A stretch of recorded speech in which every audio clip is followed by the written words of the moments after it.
l'article 3, j'ai quelques inscrits. Alain Fauré, vous avez la parole. La présidente, l'article 3 donc abaisse le seuil de soumission de la TVA de 100 000 € à 35 000 pour les ventes donc à distance. Dans un marché de e-commerce en pleine expansion, ce qui représente 56,8 milliards d'euros, ça a du sens et surtout que cela ramène aussi une recette donc en matière de TVA en France de 293 millions d'euros pour 2014. Alors premièrement, ça permet d'élargir l'assiette de l'impôt et augmenter les recettes de 5 millions d'euros. C'est toujours cela de bon pour le budget. Ensuite, donc, il limitera les distorsions de commerce entre les entreprises de l'Union européenne en permettant de vendre donc le même type de produit. Ensuite, donc, troisièmement, l'alignement du seuil contribuera à l'harmonisation européenne des règles fiscales sur le plan de la TVA et cela permettra de faciliter la révision de la directive TVA qui se déroulera ou qui sera en discussion au sein de l'Union européenne en 2016. Merci, monsieur le député. Monsieur Lamblin, vous avez la parole.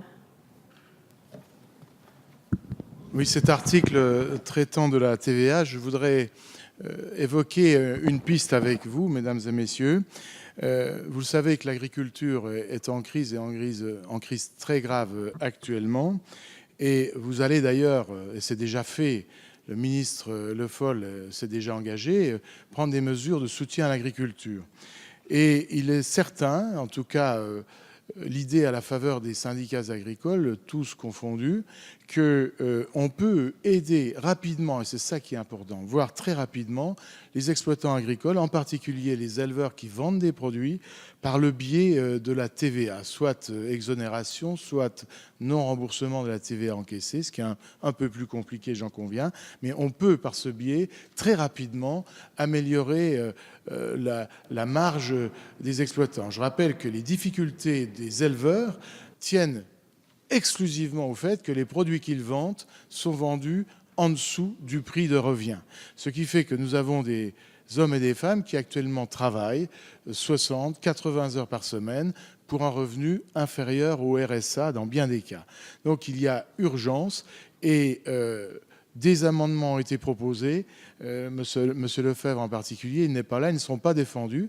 Je pense qu'il faut, peut-être pas aujourd'hui, mais il faut explorer soigneusement cette piste d'une aide directe et rapide aux éleveurs par le biais d'une...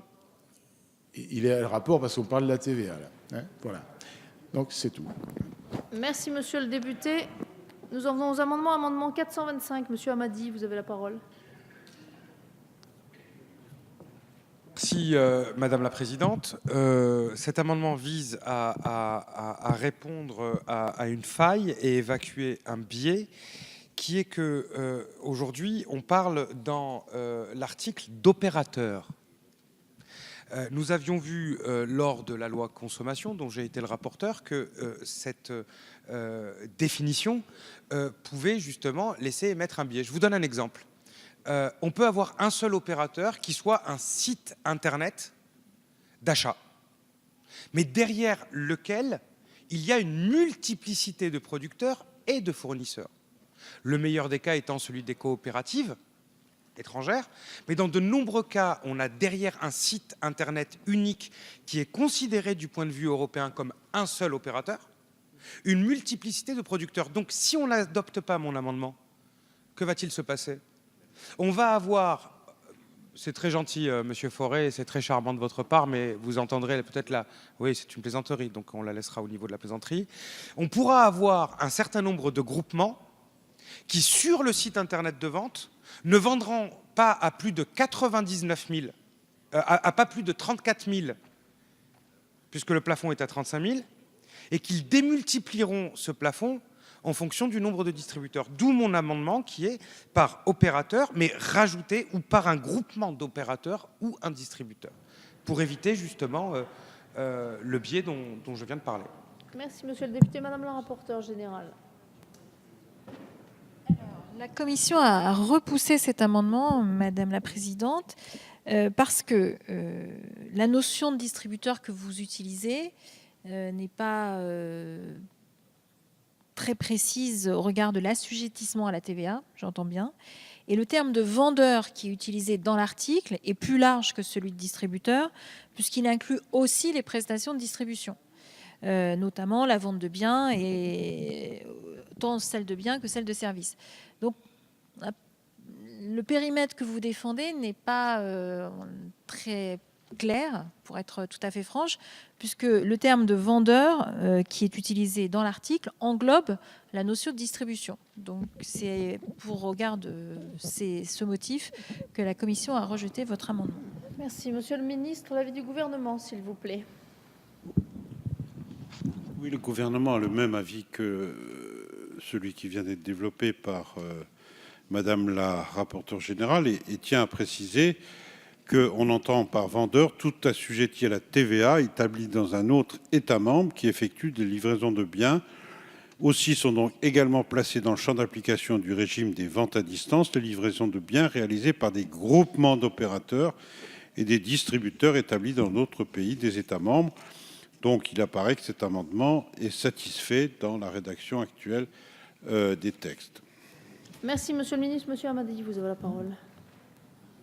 Enfin, très sincèrement, oui, je persiste, Cécile, parce que moi j'en appelle à la clairvoyance des parlementaires ici présents, puisque dans tous les pays européens où on a transposé avec le terme opérateur ou groupement d'opérateurs, et lorsqu'on n'a pas fait ou groupement d'opérateurs, il y a eu des amendements dans les 6 mois qui ont suivi pour faire ou groupement d'opérateurs. Donc moi je veux bien avoir des arguments solides face à mon amendement, mais justement dans la loi consommation, avec l'aval du gouvernement, à chaque fois qu'on avait le terme opérateur, on l'a remplacé par opérateur ou groupement d'opérateurs. Ce que je dis est simple et peut être compris à cette heure même tardive, c'est que vous pourrez avoir derrière un opérateur de vente en ligne, plusieurs fournisseurs. Et donc l'effet qui est recherché par le gouvernement sera nul, puisque vous baissez de 100 000 à 35 000 euros le plafond. Mais si vous avez 3 opérateurs qui vont derrière une enseigne unique de distribution, ils pourront faire 3 fois 35 000 et donc même remettre en cause le plafond actuel. Donc j'essaye d'expliquer simplement l'amendement qui a déjà été vérifié dans une discussion législative et donc en effet le maintien, et j'espère que la lucidité et la clairvoyance des uns et des autres permettra qu'il soit adopté. Merci, monsieur le député. Je vais donc mettre aux voix cet amendement 425 qui a recueilli l'avis défavorable du gouvernement et de la rapporteure générale et de la commission. Qui est pour? Alors...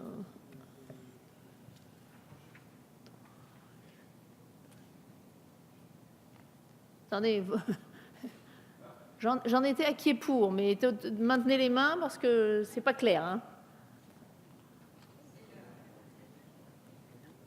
Qui est contre?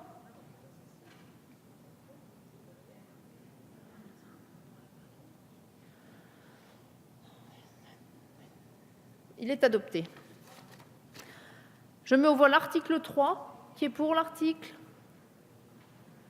Qui est contre l'article? Il est adopté. Article additionnel après l'article